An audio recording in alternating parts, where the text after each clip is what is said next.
Now, who wants a really damn statement? And a statement that I'm going to give you right now, I'm going to stop doing that, I cannot keep the accent up for the whole damn show, is that I would have bet my life on the outcome of the pre-show match. Also, hello my friends, and welcome to Ups and Downs for the Elimination Chamber pay-per-view premium live event. What a crazy day it's been. We've done one of these today for SmackDown, and now I'm back once again, and I don't even know who I am anymore. What does that mean? Here's the deal though, it did just finish the Elimination Chamber, so let's up those downs. But yes, out of nowhere, we did get a pre-show match, which was the Kabuki Warriors taking on Indi, Hartwell and Candice LeRae. And I'm just going to tell you, and this was a theme of the damn event, the reason it was so good is because Indi Hartwell was so happy to be performing in her home country. Made me feel warm and fuzzy in my tum-tum. But yes, in no world were they ever going to win the World Tag Team Championships, because that would have been ridiculous. But what it did do is, like I say, it got her a nice pop. Candice was clearly happy for her, but also the Kabuki Warriors were like a mechanical robot tag team. They looked really good. They were not doing this. Hartwell also hit a dive to the outside, because of course, even if you are on the other side of the world, if you have a wrestling show, we must still do dives. And he even got a 1-2-ooh after the most devastating move in all of sports entertainment, the surprise roll-up.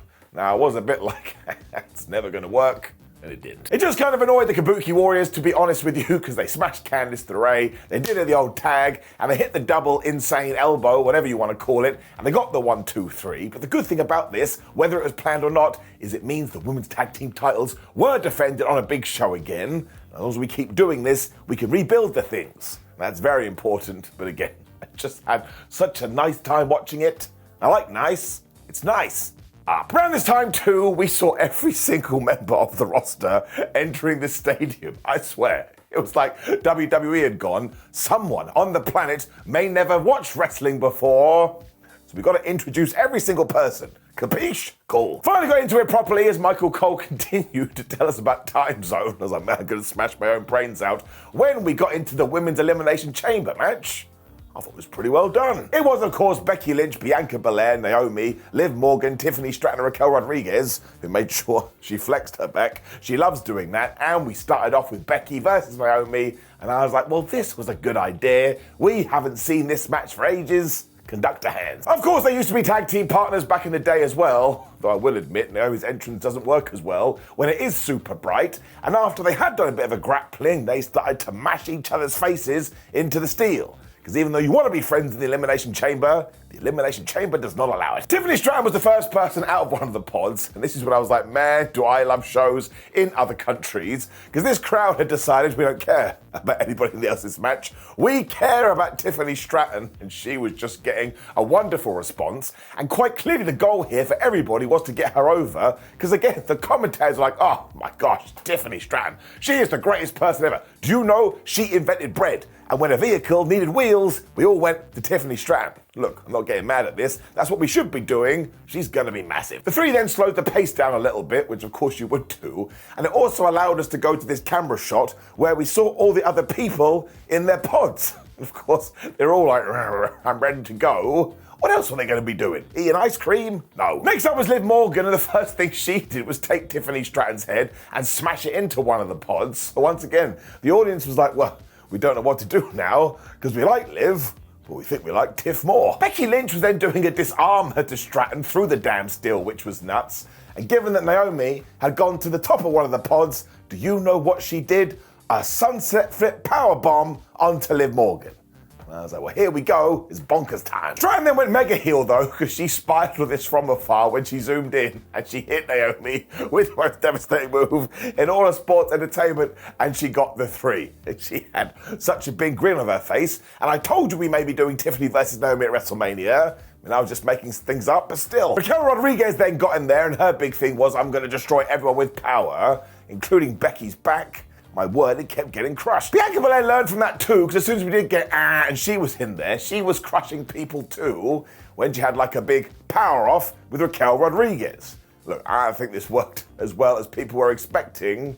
It is true, they're very strong. Bianca then killed her with a DDT when Liv decided, oh, well, I'm going to do a senton on the top of the pod, and she kind of landed on her damn ankle.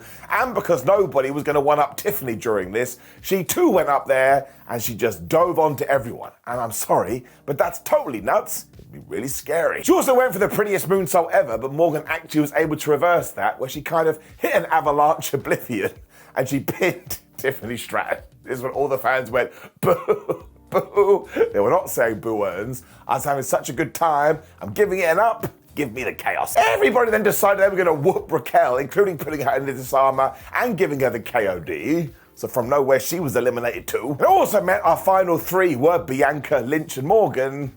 I was like, what else? Although that does kind of sound like a law firm. Bianca then did a 450, but she went right into Becky's knees, and that looks brutal. And we had a great reversal off the KOD. Liv Morgan basically turned it into a jawbuster. Lynch then also escaped the KOD, and that surprised Bianca so much. Morgan just zoomed in. She too hit the most devastating move in all of sports entertainment, and she pinned Bianca when Becky was watching, and she was like, man, you ain't gonna do that to me. And she turned around, hit Morgan with a manhandle slam, and pinned her for the 1-2-3, and she's going for WrestleMania. I mean, those last 30 seconds were a sprint. They also kind of screwed each other over, but not really, because that is the point of the match. But again, I like this flurry here. It kept me on my Tootsie Toes. If you know anything about Simon Miller, I like to be kept on my Tootsie Toes. I don't know what that means. What am I? A ballerina? But I thought this was very good. I meant to say ballerina there. I've been up too long. I watched too much wrestling. Point is this. I'm giving it up. We're now getting Becky versus Rhea. I need that in my life. So it was solid stuff, and that ties into our next match too, which was for the men's tag team titles. It was Judgment Day versus the Star Wars Catch Crew. I keep forgetting their name. It is the new Catch Republic, and yes, that does sound like something from Attack of the Clones, and I'll stop doing that joke one day. Although fair play to Michael Cole, he did give it some history here, and he was dead right. Moreover than that though, this was Pete Dunne and Tyler Bate taking on Finn Balor and Damian Priest, and we gave them so much room to breathe.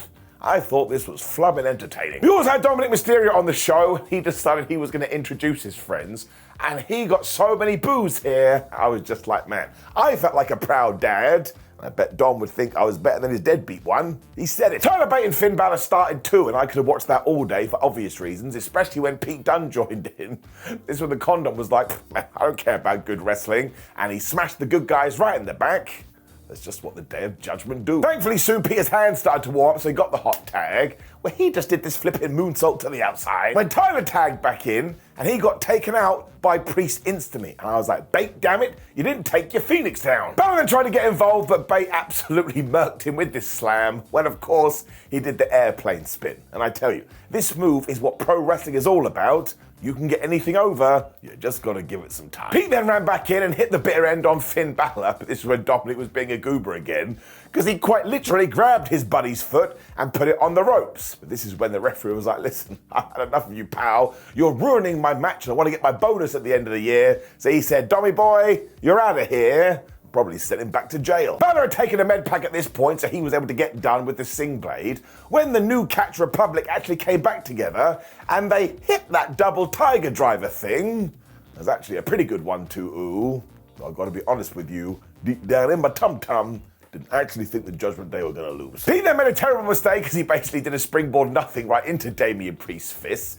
When the Judgment Day decided, right, we're going to do our coup de grace, Razor's Edge finish combo thing, but they weren't able to, Tyler Bate broke it up. It also meant we got another really good 1-2 after the Burning Hammer, but I think Priest and Balor were just like, we can't handle this anymore, let's just be dicks. So Balor made sure he got involved when everybody else was on team to the turnbuckle so that Bate and Peter weren't able to do their move, which was when Damian grabbed them and gave him a flipping double choke slam. Finn went to the top, he hit the coup de grace, 1-2-3. As a lot of people were saying on that there internet, the coup de grace is a super protected finisher. Good. So while this did like a certain amount of jeopardy, because again, like I tell you, I didn't think the titles were going to change hands, it made up for in just being a great professional wrestling match. It was just like an enjoyable roller coaster. You know what's going to happen, and you will do some screaming, but you'll still have a good time, unless you don't like roller coasters. I screwed it up, but there's the word. Up. We then saw everybody getting ready for the men's Elimination Chamber match in the back, which kind of felt like an invasion of privacy, when it was time for the Grayson Waller effect. Now Austin Theory made sure to announce Grayson to the ring, and this was another nice moment because he came out there and he too was smiling like the Cheshire Cat. He just loved being back home. He also drank from the shoe, because clearly WWE only recently found out about this, and now everyone must drink from a shoe. When he didn't waste much time, he said, hey, Seth Rollins, you get out here. And Cody, you get out here too. Seth also arrived wearing sunglasses with a third eye hole. That's when I realised I don't actually know what you would call that. So on this day I want to clarify, They do indeed call it an eye hole. Grayson was awesome here too because he kept insulting Cody for not being smart enough to finish his story, when he also went, oh, I just want to acknowledge our tribal chief Roman Reigns. Given what else happened on this segment, that must have been what Roman told him to do on SmackDown. I mean, look, it's still funny. What a letdown. Waller also wanted to know who Seth Rollins wants to face at WrestleMania, where he dropped a bomb. He's like, well, I'll tell you this. I don't care who it is, but in a few days' time, I'm going to be cleared to wrestle. Now, don't forget, a few weeks ago, we all thought he could miss the show of shows. This is wonderful news. As soon as he started to rant and rave too, Grayson just got the mic and went, yeah, cool story, bro, because he's so damn funny. Which is when he turned to Cody and was like, let's talk about you, Mr. Blonde Hair. Do you remember when we had The Rock versus Roman Reigns on the table, the biggest WrestleMania event ever, and you went and ruined it? And do you know what the fans started to do? They chanted, Rocky sucks. We are not in Toto anymore, Kansas. Now, Cody had a great idea here after he had talked about asses and pie, because The Rock talks about those things. But given that it is 2024, he should be the brand new People's Champion, when he teased that he was going to tell us what conversation they did have on that SmackDown when Cody went to the ring and gave up his WrestleMania spot. And then we didn't get it. This is because instead the American Nightmare turned on a dime and just went, hey, you know what, Dwayne Johnson? I challenge you to a match anytime, anywhere, one-on-one. So this was like giving me some broccoli and then changing it to ice cream. Doesn't matter what I told you beforehand, I just wanted some sweets. I became a nerd instantly. I was like, oh my gosh, we're not going to do that tag match, although we definitely are. Because Seth piped up, he's like, listen, Codes, you know there's no such thing as a one-on-one match when it comes to the bloodline. So as we are assembling the Avengers, I've got your back. So now I'm convinced that's your main event of night one. Austin then got sad that he wasn't involved more, so started to drop the Rock catchphrases, which thankfully ended with Theory getting his ass whipped. Because after a while, I was like, Austin, you gotta stop doing it. Want to make sure he ran away too, because I guess these fans didn't want to see him get beaten up, as Cody Rhodes and Seth Rollins did shake hands. So there you go. There it is. They're going to be a tag team partnership. So while there was no major twist during this, which a lot of people thought there would be, I actually think there is a major tease within this that we're not talking about enough. Because do you know why Cody Rhodes did not tell us about the chat he had before SmackDown? Because the big reveal is going to be, The Rock was always in my corner, and we did this to take everything from you, Roman Reigns. Which is what Mr. Rhodes did say a few weeks ago. Now, if that doesn't happen, I will revisit this and probably do a little bit of a face palm, but I still enjoyed it just because everyone is so damn over. And it's fun to watch people get a lot of cheers. I don't know why, it just is. Giving it up. For some reason at this point during the show, I went and booked myself a trip to Western Australia. Don't know why that happened. When it was time for the men's Elimination Chamber match. This meant it was Bobby Lashley, Logan Paul, Kevin Owens, who was so mad to see Logan, Drew McIntyre, Randy Orton, and LA Knight. And we started with Drew McIntyre and LA. And do you know why we did that? Because that was the match on SmackDown. It's almost like this stuff is predetermined. Michael Cole also dropped Chris Jericho's name in here, so of course the internet melted down. But this is like the Wardlow stuff on AEW the other day. I love it when we make these kind of shout-outs, because it makes wrestling feel like a real bubble.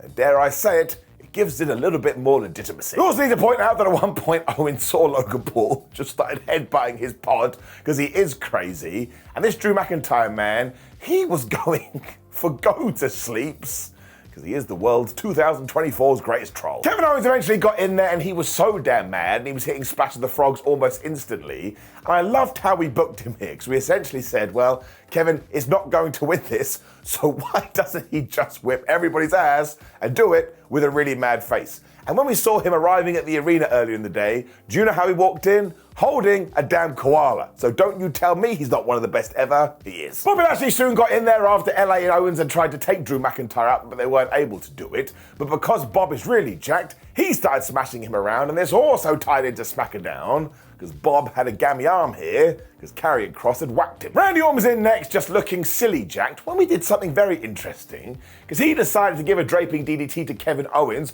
onto the steel floor when he started to sell his back. And at first I was like, oh man, it must be a work, because I am a mega geek. But he did such a good job of this that if the commentators hadn't have kept going on about it, I would have been totally convinced. So listen, Randy on an interview says he doesn't want to go to Hollywood, but he just gave everyone a great showcase in acting. And then DDT'd McIntyre into the steel floor too, because why wouldn't you do that? When Logan Paul was meant to arrive in the match, but this is what happened. Kevin Owens stopped him and didn't let him leave the chamber when he grabbed him and his penis and he threw him right into the plastic. Kevin then continued to eat him alive because he threw him into the steel and threw him into the floor. I was just like, He has been absolutely murked in around about 8 seconds. Although Kev then got eaten too, because Bobby Lashley was here, and he speeded through the damn pod. He took out Logan Paul as well, so this guy had been absolutely destroyed, like I do say. When, of course, we tied it into everything that had happened 24 hours previous, because as LA Knight was punching Lashley, he kind of instinctively went whap, and he hit him with the bad elbow, when all of a sudden he was like, oh, no, I've hurt myself. So who was here to capitalize? You already know the answer. It was Drew McIntyre. Because he just whacked him with the Claymore kick, and he got the 1, 2, 3. So we're going to have to do this single somewhere. They now have beef. It was then LA Knight's turn because he started hitting everyone BFTs when I was doing this and the Dance of Joy because my prediction came true. I never get it right. Because just when it looked like Knight was about to get some pins, who had flown halfway across the world because they were so mad at somebody they work with. That's right, it was AJ Styles. And he was wearing black. He's heel now. He also ruined Knight with a chair, so there you go. There is your WrestleMania match. And LA should be so pissed about this. It's like, AJ, don't you have a family? Why on earth did you fly so far to mug me up? He also made sure that he gave a Styles Clash to La on a chair, so he was totally dead. But once again, do you know who got the pin? It was Drew. This was so well thought out, the dude doesn't care anymore. All he did was wind up Kevin Owens, who went right after Logan Paul again, and he hit Randy Orton with a Swanton Bomb for a 1-2-ooh. But I think he accidentally must have hit Randy's out of nowhere button because he slammed him with an RKO and Kevin Owens was gone. That actually made me want Randy Orton versus Kevin Owens. If you can believe it, I think that may happen kind of at WrestleMania. We then got the big showdown between Randy Orton and Drew McIntyre, and the whole time Randy was still going, oh, my back, my back. I can't lie, I bought it a little bit. And because, of course, Logan Paul was still in there, they decided we're going to whack you in the penis again, which they did do. Although Logan still hit his crossbody, it looked pretty good. Given that he was the last man standing too, he then went into his pants and revealed he did have some brass knucks, so maybe that was protecting his groin area. And honestly, another round of applause for WWE production, because we had the camera like here on Logan's face when, obviously from nowhere, Randy Orton flew in, he hit him with the RKO, and Logan Paul was done. Honestly, I thought that was so well shot, I'm giving it a zone up. It also meant we were definitely down to Drew versus Randy at this point, and I really couldn't pick him, which actually ties into this Kevin Owens Randy Orton stuff, because I totally believe that at WrestleMania, for the US title, we're going to throw Logan Paul in there too. It's just as Drew went for the Claymore, Randy Orton did collapse, because once again, his back was totally destroyed. And yet from nowhere, once again, he did hit the RKO on Drew McIntyre. I was like, oh my gosh, Randy's going to win, when, kind of taking a page out of his own book, who was back as if by magic, it was Logan. He punched Randy Orton right in the face with the brass knucks. Once again, Drew was like, wait, I'm going to take advantage of that. He pinned him for the 1, 2, 3. He's going to WrestleMania. I did not see this coming. So it really did tie into the overall story how Drew is desperate to get to that world title and surely he has to win it now. And again, you can see where I'm going with this. Kevin Owens versus Randy Orton versus Logan Paul. It's right there if you want to do it. And I've been walking around going, oh, what is Randy going to do at Mania? Well, now I know. So once again, as well as the women's, I thought this was a great chamber match. I'm giving it an up. Triple H then popped up to tell us the official attendance for the evening.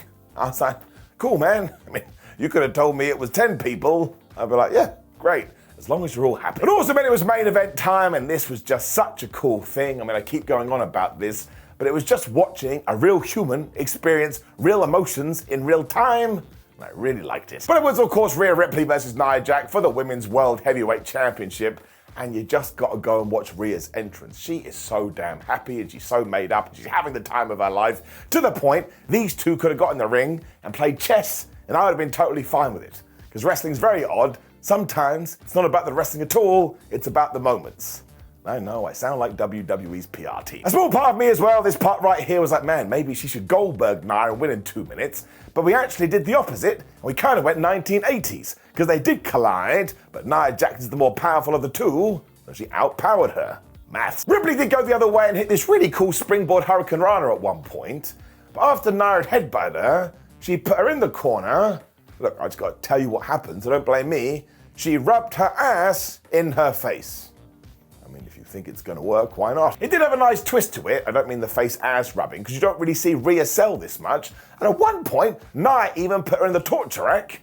I was like, where's Lex Luger? Rhea was able to turn that into a guillotine choke and slap Nia for a little bit, but that didn't work because she got hit with the bomb of power. And sure, yes, every time Nia went for the pin, I was like, Yeah, right, but once again, it wasn't about that. It was about the spectacle. Everything they did want to get done, though, they really did, though, because they just kept it so nice and simple, which made it even more entertaining. And at one point, Jax hit the Samoan drop. This is fine. She is Samoan. Although later on, she hit an avalanche Samoan drop, or a super version.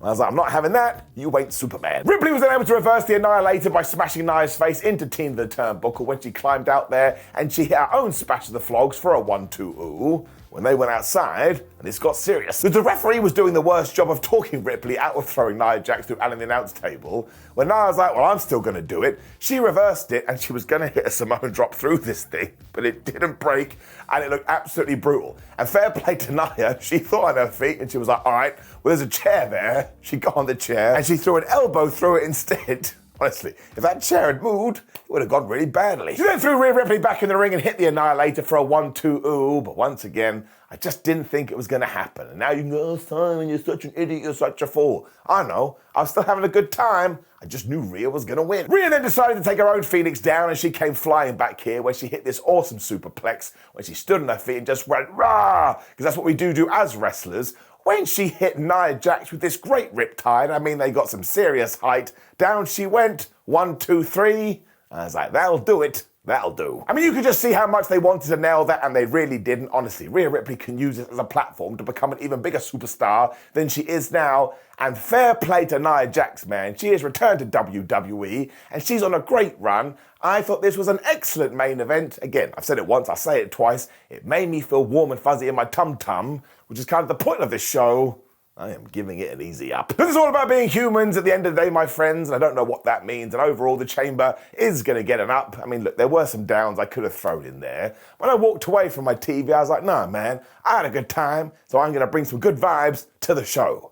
That's what the comments are for anyway. Tell me I'm a moron. Also, ridiculously, click the video on the screen for ups and downs for SmackDown, which I only did about a few hours ago. And who else knows what's going to happen? But now I must sleep. So thank you very much for joining me as always. I hope you did enjoy the Elimination Chamber. Of course, I will be back next week because wrestling never stops. Somebody save me with cake. What? Goodbye.